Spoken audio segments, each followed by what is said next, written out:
ماہرین نفسیات کے مطابق ہر وقت دوسروں کی برائیاں بیان کرتے رہنے والے لوگ اور ہر وقت جو ہے اپنی داستان غم بتا کر رونے والے لوگ جو ہے، ایسے لوگ نہ فرینڈ سرکل میں عزت بنا پاتے ہیں اور نہ ہی سماج میں، بلکہ ان کی عزت دھیرے دھیرے کم ہونا شروع ہو جاتی ہے اور لوگ ایسے لوگوں سے دور بھاگنا شروع کر دیتے ہیں۔ یہ انسان کی سائیکولوجی ہے۔ رنج علم کے ڈھول بجا کر، چاہت کا کشکول اٹھا کر، در در پھرنا ٹھیک نہیں، سنو محبت بھیک نہیں۔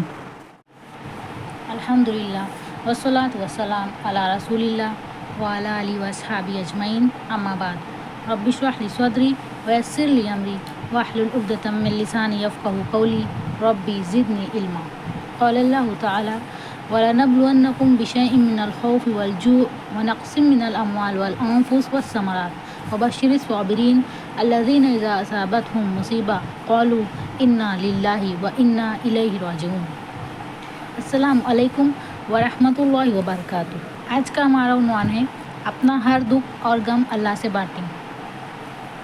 چونکہ یہ خواتین کی مجلس ہے، اس لیے میں عورتوں کو سینٹرلائز کر کے پوری باتیں بتاؤں گی۔ دیکھیے، عورتوں کی زندگی کا بہت بڑا حصہ، چاہے وہ کسی محفل میں ہوں، چاہے فون پر بات کر رہی ہوں، ایک بڑا وقت جو ہے وہ شوہر کی اور سسرالی رشتہ داروں کی برائیاں بیان کرنے میں، غیبت بیان کرنے میں، شکوے شکایت کرنے میں، یا کسی کے ساتھ کوئی حادثہ یا واقعہ پیش ہوا ہے ماضی میں، بس اسی کی داستان غم بیان کرنے میں گزرتا ہے۔ زیادہ تر وقت جو ہے خواتین کا شکوے شکایت میں اور غیبت میں اور جو ہے اپنے دکھوں اور غموں کا دکھڑا رونے میں گزرتا ہے۔ ایسی خاتون جو ہر وقت جو ہے وہ غیبت یا پھر شکوے شکایت سسرال کی، شوہر کی، ہر وقت جو ہے وہ عدم برداشت کا جذبہ اس کے اندر، ایسی خاتون کو سماج میں اچھا نہیں جانا جاتا۔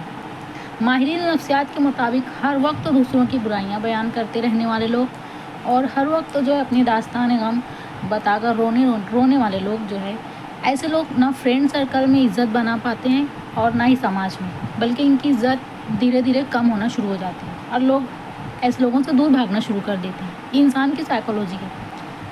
عمومی طور پر بھی ایسے لوگوں کو پسند نہیں کیا جاتا۔ دیکھیے کتنی ان نیچرل سی بات ہے کہ خاتون جس کا نکاح ہوا ہے جس شوہر سے، وہ اس کی برائیاں بیان کر رہی ہے، شوہر سے جڑے رشتہ داروں کی برائیاں بیان کر رہی ہے، خود کے بیٹوں کی، خود کی بہوؤں کی وہ غیبت کر رہی ہے۔ تو کتنی ان نیچرل سی بات ہے، کیا اسے اچھا سمجھا جائے گا سماج میں؟ نہیں۔ میری بہنوں، زندگی میں جو بھی مشکلیں اور پریشانیاں آئی ہیں، ان پہ صبر کر کے اپنے درجات کو بلند کرنے کا ایک بہت قیمتی موقع اللہ رب العالمین نے دیا ہے۔ اس موقع کو اگر اس طرح گنوایا جائے تو پھر ہم سے بیوقوف اور بھی کوئی نہیں۔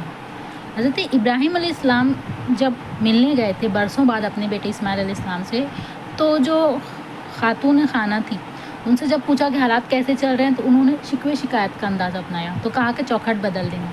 اسلام میں بھی شکوہ شکایت اور ہر وقت جو ہے وہ رونا دھونا یہ پسند نہیں ہے اسلام میں بھی۔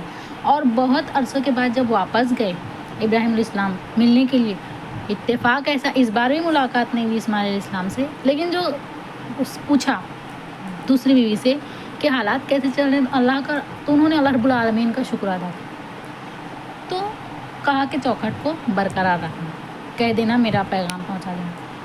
تو دیکھیے، عورتوں کی جو ہے نا کچھ نفسیات الگ ٹائپ کی نفسیات ہوتی ہے، وومن سائیکولوجی کہتے ہیں جسے ماہرین نفسیات، ان کے سوچنے کا طریقہ تھوڑا ڈیفرنٹ ہوتا ہے۔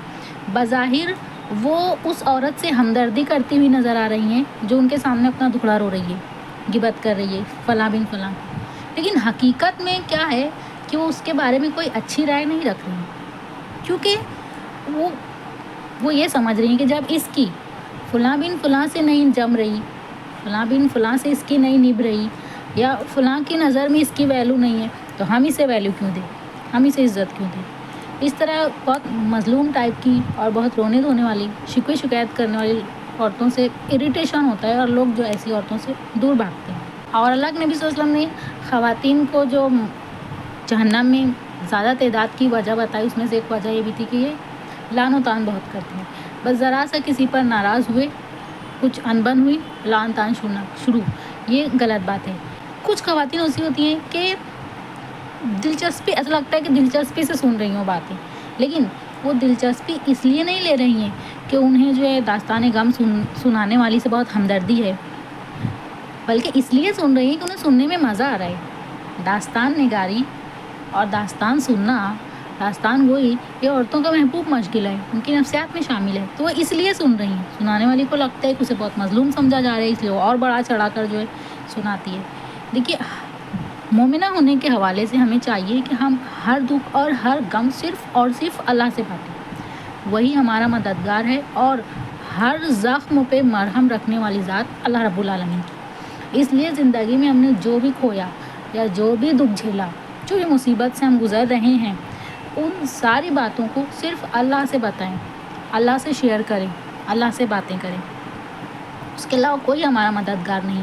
لوگوں کی اکثریت ہماری داستان غم صرف اس لیے سنتی ہے کریت کریت کر کیونکہ انہیں مزہ آتا ہے سننے میں، تاکہ وہ ہمارے پیٹھ پیچھے باتیں بنائیں، ہنسیں اور اس کہانی میں تھوڑا اور جو ہے بڑھا چڑھا کر آگے فارورڈ کریں۔ مومنہ جو ہوتی ہے وہ بہادر ہوتی ہے، مضبوط ہوتی ہے، دنیا کے سامنے خود کا تماشا نہیں لگاتی، اپنے دکھ اور غم کو دل میں سمو لیتی ہے، کسی کے سامنے رونا گانا نہیں لگاتی۔ آنسو صرف جائے نماز پر اچھے لگتے ہیں اور کسی کے سامنے نہیں۔ اپنا ہر دکھ اور ہر غم صرف اللہ سے بانٹیں، اور اگر کوئی نہیں سننا چاہتا، ٹھیک ہے، نہ سنائیں اسے اپنی آواز، نہ روئیں اس کے سامنے، خاموش ہو جائیں۔ خاموشی میں وقار ہے، عزت ہے، عزت نفس کا تحفظ ہے۔ حضرت حاجرہ علیہ السلام جب ان کو حضرت ابراہیم علیہ السلام بیابان صحرا میں چھوڑ کر جانے لگے شیرخوار بچے کے ساتھ، تو کہا کہ کس کے بھروسے چھوڑ کر جا رہے ہو؟ کہا اللہ کے بھروسے۔ کہا ٹھیک ہے، اب میں کچھ نہیں کہوں گی۔ اس کے بعد انہوں نے کچھ نہیں کہا، خاموشی اختیار کی۔ چاہتی تو وہ کیسا موقع تھا، کتنے شکوے شکایت اور کتنے رونے گانے کا موقع تھا، لیکن انہوں نے خاموشی اختیار کی۔ جو مضبوط، بہادر اور مومنہ خواتین ہوتی ہیں، وہ خاموشی اختیار کرتی ہیں مصیبت اور آزمائش کے وقت۔ حضرت ابراہیم علیہ السلام نے کیا کہا تھا فرشتے سے؟ حسبنا اللہ و نعم الوکیل۔ کوئی دکھ بھری داستان نہیں سنائی، کچھ نہیں، صرف اللہ کہا کہ میرے لیے اللہ کافی ہے۔ اور حضرت یعقوب علیہ السلام نے کیا کہا تھا جب پتہ چلا ایک جھوٹی کہانی یوسف کے بارے میں ان کے بیٹوں نے آ کر بتائی، تو کیا کہا؟ انما اشکو بثی و حزنی اللہ۔ بے شک میں اپنے ہر دکھ اور ہر غم کی فریاد صرف اور صرف اللہ سے کروں گا، صرف اللہ سے میں اپنا دکھ بانٹوں گا، صرف اللہ سے شیئر کروں گا۔ یہ ہوتا ہے مومن کا طریقہ۔ حضرت عائشہ رضی اللہ عنہ کا واقعہ عفق، اس میں کیا اختیار کیا تھا حضرت عائشہ رضی اللہ عنہ نے؟ کیا معاملہ اختیار کیا تھا؟ بلا شبہ آپ نے خاموشی اختیار کی تھی۔ خاموشیاں بہت تفصیل سے جواب دیتی ہیں، الفاظ سے بھی زیادہ تفصیل سے خاموشیاں جواب دیتی ہیں۔ اور جو مضبوط لوگ ہوتے ہیں نا، بڑے سے بڑا دکھ جھیل لیتے ہیں، خاموش رہتے ہیں، کسی کو کانوں کان خبر بھی نہیں ہوتی۔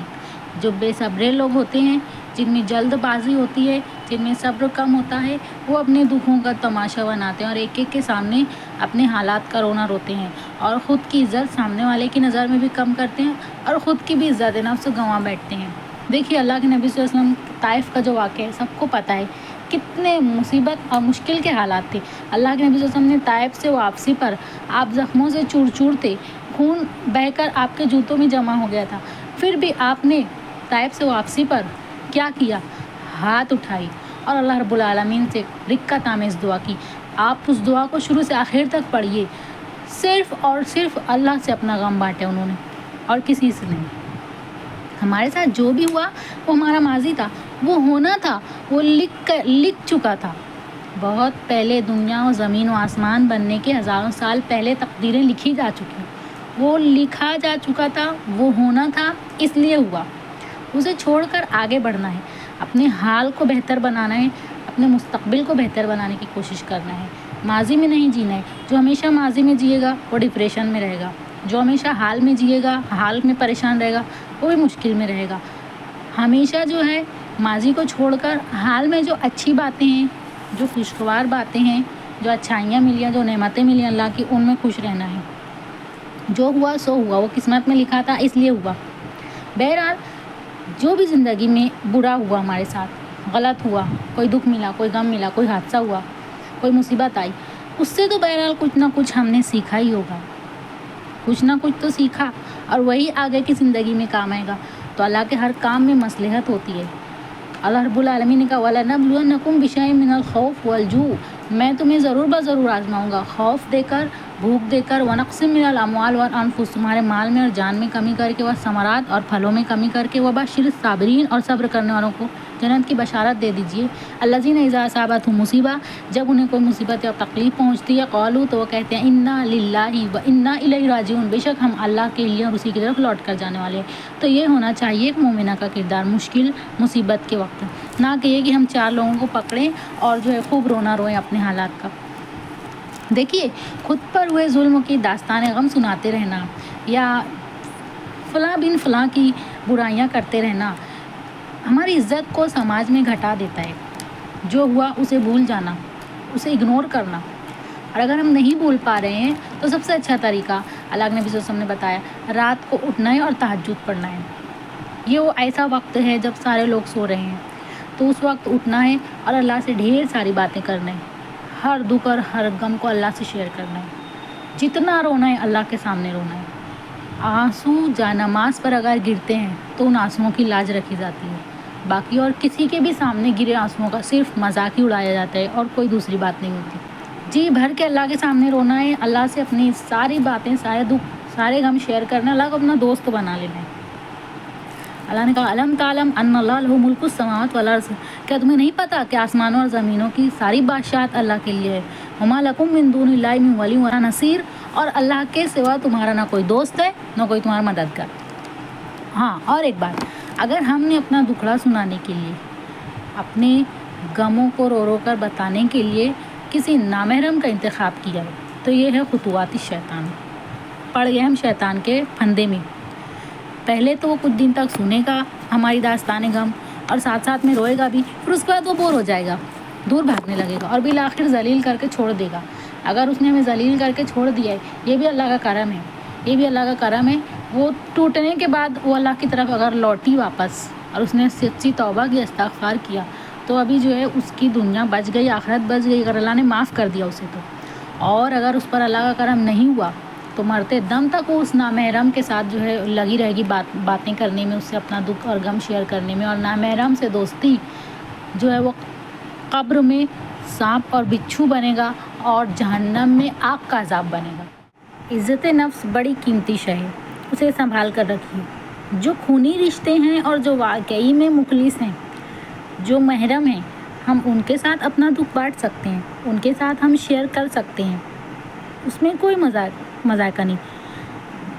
عورتوں میں جو عادت ہوتی ہے ہر ایک کے سامنے جو ہے اپنی داستان غم لے کر بیٹھ جاتی ہیں اور خود کو بہت مظلوم سمجھتی ہیں، اصل میں دیکھا جائے تو یہ پورے معاملے میں 90% غیبت ہوتی ہے اور 10% وہ آنسو ہوتا ہے تاکہ تھوڑا ماحول بن جائے دکھ اور غم کا۔ اور غیبت یہ بھی گناہ ہے، اللہ نے کہا وَلَا يَغْتَبْ بَعْضُكُمْ بَعْضًا، تم میں سے بعض کی غیبت نہ کرے، مردہ بھائی کے گوشت کھانے کے برابر ہے۔ صبر کریں، جو بھی زندگی میں ہوا ہے صبر کرنا ہے۔ اللہ نے کہا وَاصْبِرْ عَلَىٰ مَا أَصَابَكَ، اور صبر کر جو بھی تجھے تکلیف پہنچتی ہے اس بات پر۔ کوئی جھوٹا الزام لگائے تو کہیں وَاللَّهُ الْمُسْتَعَانُ عَلَىٰ مَا تَصِفُونَ، کہ اللہ کافی ہے اس جھوٹ پر جو تم گڑ رہے ہو۔ کوئی دل دکھائے تو کہیں اُفَوِّضُ أَمْرِي إِلَى اللَّهِ، میں اپنا سارا معاملہ اللہ کے سپرد کرتی ہوں۔ اتنا سکون آئے گا یہ کہنے کے بعد جتنا سکون ان کو دل دکھانے کے بعد بھی نہیں ملا ہے۔ عزت نفس بہت قیمتی شے ہے اور مومنہ اتنی قیمتی شے کو اتنی آسانی سے نہیں گنواتی، بہادر ہوتی ہے، چھوٹی چھوٹی باتوں پر مومنہ ٹوٹ کر بکھرتی بھی نہیں۔ حضرت صفیہ رضی اللہ عنہا نے ایک یہودی کا سر قلم کیا تھا جنگ کے دوران میں۔ مومنہ مضبوط ہوتی ہے، بہادر ہوتی ہے، اپنی محرومیوں اور اپنے دکھوں کا اشتہار لگانے سے ہمیں جھوٹی ہمدردی تو مل جائے گی مگر پیٹھ پیچھے عزت کا تماشا بھی بہت لگے گا۔ ہمدردی کے 2 بول کی لالچ میں، دکھوں اور زخموں پر مرہم کی لالچ میں بیوقوف نہ بنیں۔ ہمدردی کا ایسا مرہم جو آپ کی عزت نفس کو مجروح کرے، اس سے لاکھ بہتر ہے کہ ہم اپنے دکھوں میں خود ہی جل کر راکھ ہو جائیں۔ اپنے جذبات کا کھلواڑ نہیں کروانا ہے، تقدیر میں جو لکھا تھا وہی ہوا یہ سوچ کر صبر کرنا ہے۔ اللہ کے فیصلوں پر رضامندی کا اظہار بھی ایمان کا ایک حصہ ہے۔ سارے غم اور دکھ دور ہو جائیں گے۔ بہت مرتبہ ایسا بھی ہوتا ہے کہ بڑی بڑی مصیبتوں سے بچانے کے لیے چھوٹی چھوٹی تکلیفیں آتی ہیں۔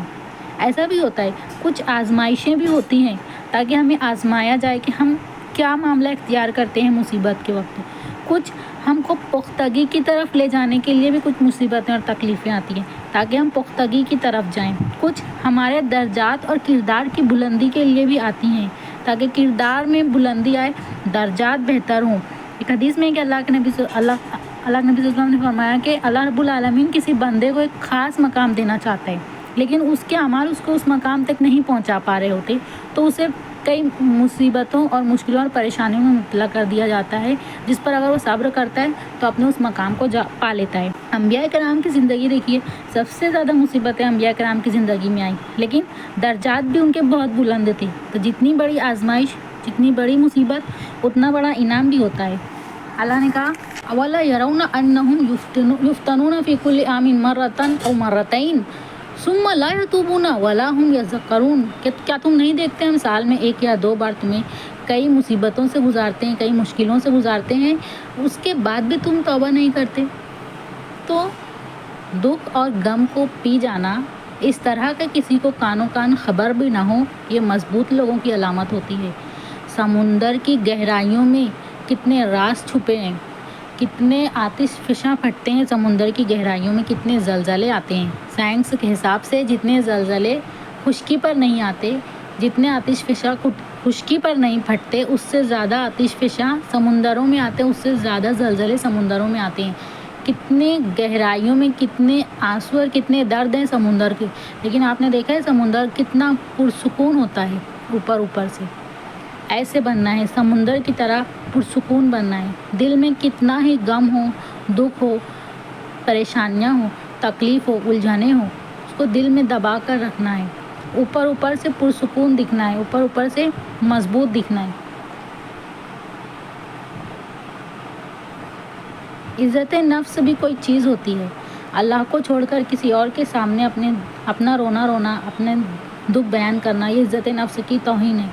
اور جو اپنے ہوتے ہیں نا، جو مخلص ہوتے ہیں، وہ ہمارے کچھ کہے بنا ہی سمجھ جاتے ہیں، ہمارے اٹھنے بیٹھنے کے انداز سے، آنکھوں سے، یہاں تک کہ ہماری خاموشی سے بھی وہ سمجھ لیں گے کہ ہم کن حالات سے گزر رہے ہیں، اور وہ ہمارے درد کو سمجھیں گے بھی، درد پر مرہم بھی رکھیں گے۔ تو جو اپنے ہوتے ہیں، جو مخلص ہوتے ہیں، انہیں زبان سے رو رو کر سنانے کی ضرورت نہیں ہوتی۔ ہاں، جو مخلص نہیں ہوتے انہیں ہم رو رو کر بھی اپنا دکھ بتائیں گے نا، تو انہوں نے سیریس نہیں لینا ہے کہ تمہیں لگتا ہے وہ شخص تمہارا اپنا ہے، تمہیں لگتا ہے کوئی شخص تمہارا اپنا ہے جسے چیخ کر دکھ سنانے پڑتے ہیں۔ ہر مصیبت کو نگیٹو نہیں لینا ہے، پازیٹیو لینا ہے، کیونکہ حسن ظن بھی ایک عبادت ہے۔ کبھی کبھی مشکل حالات جو ہے ہمارے درجات کی بلندی کے لیے بھی ہوتے ہیں، کبھی کبھی مشکل حالات ہماری کسی غلطی کی وجہ سے بطور انتباہ، بطور ٹھوکر کہ ہم سدھر جائیں اور اپنا محاسبہ کر لیں، اس لیے بھی ہوتے ہیں۔ اگر مشکلیں کسی غلطی یا گناہ کی سزا کے طور پر ہیں تو اپنی غلطی کو درست کر لینا ہے اور اس گناہ پر جو ہے توبہ اور استغفار کر لینا ہے۔ یہ بھی اللہ کی حکمت ہے کہ وہ ڈائریکٹ گرفت کرنے کی بجائے ہمیں موقع دے رہے ہیں سدھرنے کا۔ اور اللہ نے قرآن میں کہا، اور ایک حدیث میں انا عند ظن عبدی بھی، کہ میں اپنے رب، اللہ نے کہا کہ میں اپنے بندے کے گمان کے حساب سے ہوں۔ تو ہمیشہ اللہ سے اچھا گمان اور اچھی امید رکھنا ہے۔ اس مصیبت یا اس پریشانی کے پیچھے کچھ نہ کچھ اللہ کی حکمت ہوگی، کوئی نہ کوئی بات ہوگی جو بعد میں ہمیں سمجھ میں آئے گی۔ ہو سکتا ہے کہ جس دکھ اور درد کو ہم بوجھ سمجھ رہے ہیں وہ اللہ کی مصلحت ہو، یہ تاکہ ہم رب کے قریب ہو جائیں۔ جس چیز کو ہم برا سمجھ رہے ہیں ہو سکتا ہے ہمارے لیے بہتر ہو۔ اللہ کے ہر کام میں مصلحت ہوتی ہے۔ مضبوط خواتین میں قوت برداشت ہوتی ہے۔ حضرت خنسا رضی اللہ عنہ نے چار بیٹے کو میدان جنگ میں بھیجا، اور ایک کے بعد دیگرے چاروں بیٹوں کے شہادت کی خبر آئی تو آپ نے کیا کہا؟ الحمدللہ، اللہ نے مجھے یہ سعادت دی کہ میں 4 شہید بیٹوں کی ماں کہلائی۔ تو دیکھیے، ہر دکھ اور غم کا پازیٹیو پہلو بھی ہوتا ہے، صرف نگیٹو پہلو۔ چاہتی تو بہت رونا دھونا کر سکتی تھی، بہت اپنے آپ پر غم طاری کر سکتی تھی۔ ایک بیٹے کی موت جھیلنا ایک ماں کے لیے بہت مشکل بات ہوتی ہے۔ آپ نے 4 جوان بیٹوں کو کھویا تھا، لیکن آپ نے اتنی بڑی مشکل کی گھڑی میں بھی اس مشکل کا پازیٹیو پہلو دیکھا، پازیٹیو پہلو تلاش کیا۔ تو ہر مصیبت کا نگیٹو پہلو اگر ہم لیں گے تو ہمیشہ ڈپریشن میں رہیں گے، لیکن اس کا پازیٹیو پہلو بھی دیکھنا ہے۔ اگر نہیں سمجھ میں آ رہا ہے تب بھی یہ اتنا سمجھنا ہے کہ اللہ کی کوئی نہ کوئی حکمت ہے جو ہمارے بھلے کے لیے، ہماری بہتری کے لیے۔ اللہ رب العالمین اپنے بندے کا برا نہیں چاہتا، اللہ ہمیشہ اپنے بندے سے محبت کرتا ہے، اپنے بندے پر بہت مہربان ہے۔ اگر ہم ہم رو بھی سکتے ہیں آنسو کے ساتھ اور آواز کے ساتھ بھی، لیکن شکوے کے الفاظ زبان سے ادا نہیں کرنا ہے، اور ان کے سامنے رونا ہے جو ہمارے اپنے ہیں، ہمارے محرم ہیں، ہمارے مخلص ہیں، ان کے سامنے نہیں جو ہمارے رونے کا تماشا بنائے، مذاق بنائے۔ ہم آنسو کے ساتھ بھی رو سکتے ہیں اور آواز کے ساتھ بھی رو سکتے ہیں۔ رونے اور آنسو کے ساتھ رونے اور آواز کے ساتھ رونے کے لیے منع نہیں کیا گیا شریعت میں۔ اللہ کے نبی صلی اللہ علیہ وسلم کے بیٹے ابراہیم کی وفات ہوئی، آپ کی گود میں تھا وہ، تو آپ کی آنکھوں سے آنسو بہ رہے تھے۔ صحابہ نے پوچھا کہ اللہ کے نبی صلی اللہ علیہ وسلم یہ کیا؟ کہا میں بھی انسان ہوں، مجھے بھی تکلیف ہوتی ہے، لیکن زبان سے کوئی ایسا جملہ میں نہیں کہوں گا جو اللہ کو ناراض کرے۔ اسی طرح حضرت عائشہ رضی اللہ عنہا فرماتی ہیں کہ اللہ کے نبی صلی اللہ علیہ وسلم کی وفات پر میں بآواز بلند رونے والی آوازوں میں 2 آوازوں کو بہت اچھی طرح پہچان رہی تھی۔ اللہ کی قسم اس میں سے ایک آواز حضرت عمر رضی اللہ عنہ کی اور ایک میرے والد حضرت ابوبکر صدیق رضی اللہ عنہ کی۔ تو ہم دکھ اور غم کی گھڑی پر آواز کے ساتھ بھی رو سکتے ہیں، لیکن زبان سے کوئی ایسا جملہ نہیں نکالنا ہے جو خلاف شریعت ہو۔ اور بہت سارے جو ہے طریقے شریعت میں بتائے گئے ہیں۔ جب غم اور دکھ حد سے بڑھ جائے تو کہیں اللہ ربی لا الہ الا ہو، اللہ میرا رب ہے، اس کے سوا کوئی عبادت کے لائق نہیں۔ اور جب دکھ اور غم آپ کو نڈھال کر دیں تو کہیں اللہ کے نبی صلی اللہ علیہ وسلم نے فرمایا یا حی یا قیوم برحمتک استغیث، اور نماز پڑھیں۔ نماز سب سے بہتر طریقہ۔ اللہ کے نبی صلی اللہ علیہ وسلم کو جب بھی کوئی دکھ غم اور تکلیف لاحق ہوتی آپ فوراً نماز پڑھتے۔ سید الاستغفار، اس کی تو بہت فضیلت ہے، یہ زخموں پر مرہم بھی بنے گا اور جو ہے اس کی فضیلت بھی بہت ہے، شہید کا درجہ، شہادت کا درجہ ملے گا۔ اسی طرح تلاوت قرآن، ہر زخم کا علاج تلاوت قرآن ہے۔ شدید غم کے وقت اگر ہم قرآن نہیں پڑھ سکتے، اتنے زیادہ دکھی ہیں، تو صرف قرآن سن لینے سے بھی دکھوں کا بہت سارا مداوع ہو جاتا ہے۔ صدقہ، یہ رب کے غصے کو ٹھنڈا کرتا ہے۔ استغفار، بے شمار استغفار ہیں جو شریعت میں بتائے گئے ہیں۔ چھوٹے چھوٹے استغفار جیسے ہر فرض نماز کے بعد 3 مرتبہ استغفار۔